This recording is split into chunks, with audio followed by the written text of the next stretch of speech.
Well, I think the impact of Genbank and NCBI on computational biology. It's been a turning point in the development of a field. You know, that last talk by Jim Ostel showed a 1992 danger, right, catastrophe. There was an exponential explosion in data, and you see the similarity. Here we are 15 years later, and again there's an exponential explosion. It's not clear, and there really will be. I don't even think this current explosion is going to be more dramatic than the last. I mean, you heard a talk here today about a human genome being sequenced in 4 minutes. Well, I think as soon as something like this enters the clinic and everybody starts having their genome, and this will probably be 10 years in the future, that you can sequence genomes at a reasonable cost, 10 to 15 years, a reasonable cost, then that makes a tremendous difference. Now, how you manage, that data may not be by going to Genbank. Some of it will, because it's going to be personal. It's going to be, there are privacy issues. But I have no doubt that even a small fraction of genomes going into Genbank is going to make, I think it's going to make an enormous difference. I think a lot of the things that are done manually now or by hand that require a lot of people will be supplanted by more automated methods. So I think Genbank will keep pace with the field. There'll be developments in computer science and computer techniques and information technology techniques. And I don't know what they are right now, but I'm sure they're coming. I mean, it's kind of interesting how things work, because I showed a projection I made in 1984 of 2011 having the genome sequence. It wasn't at all obvious how we were going to get there. In fact, I thought we'd never get there. So you see things coming. You don't know how you're going to get there. This happens repeatedly, but you get there because there are always new developments. There are enough people thinking about things. So I think there'll be changes, but I don't think there's going to be a problem keeping pace with developments. Well, that's true. The more we know, the more questions we have. And I think, and Rich Roberts made a point, there are a lot of predictions being made, an enormous number of predictions, most of them totally untapped. And I showed some examples of those. And I think what we do need to do, and maybe we should start thinking about this very seriously, is set up a resource for testing hypotheses. Because, the opportunity now, the tools are available, the data is available to make a large number of plausible biological predictions, many of which are clinically important, and they're just not being tested because the people that make the predictions don't necessarily have the labs to carry out, and some of the tests involve multiple experimental techniques.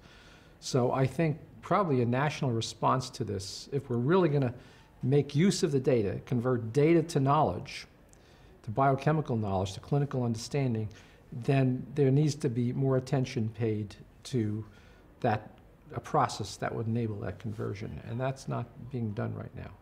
NIH has the capability of setting up, there's the roadmap projects, for example. So that's one obvious way to go, to develop a roadmap initiative. That's a fairly complicated process. It involves a lot of approvals level, and there are many, many projects competing for roadmap money. But that would be one way to do it, to start. But I do think we're missing out. We're missing out on a lot by not doing that. Yeah, I think there's no question about that. I mean, I myself been personally involved in trying to educate the public. I used to go at all levels. I mean, I had town council meetings in Boston. I went to high schools to educate high school students. I think that there's a lot of information that's relevant to the public, that the public can assimilate. What we need to make sure, certainly Genbank is quality controlled. The web, of course, has put a lot of information at people's fingertips. I think this would be the place to go. NLM does a lot of that. There's a lot of information available. And I think the NIH Director's Office will be doing a lot of that in terms of disease-related problems and questions. There'll be a large database for that as well. That'll be coordinated with NLM and NCBI. So that process is going to accelerate. I think getting information to the public that's high quality, that's easily digestible, I think is going to accelerate. And in the future, people will know more about their conditions than their physicians will. Yeah, one of the problems right now is that there'll be information, there'll be a lot of information about disease, about relationship between genetic variants and diseases, but, most people won't know the foggiest notion what to do with that information. And in fact, in most cases, there's nothing you can do with that information. So I think some people will want to know, some people won't want to know. What's going to happen is we're going to go through a period, probably for the next couple of decades, in which there'll be a lot of information about diagnosis, a lot of diagnostic potential, but no way to act on it medically. That'll change, and we have to go through this period because you can't stop research. As research continues, there'll be more therapies developed. So I would guess 10 to 20 years out, there'll be a flood of new therapeutics.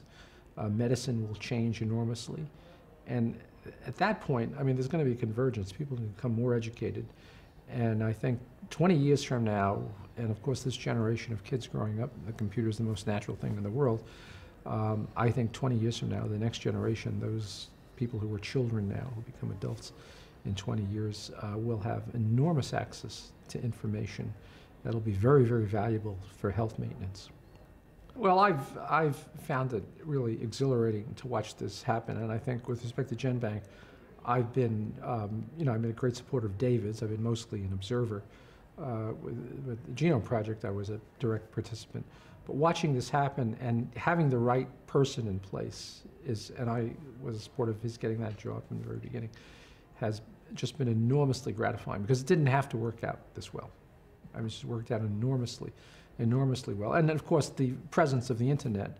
So, the three things is one, NCBI, the Act, second, having David as the director, and third, the internet, which really became, WWW coming to the fore in the early 90s, has made everything you see possible. And without any of those ingredients, I think we'd be in much worse shape today.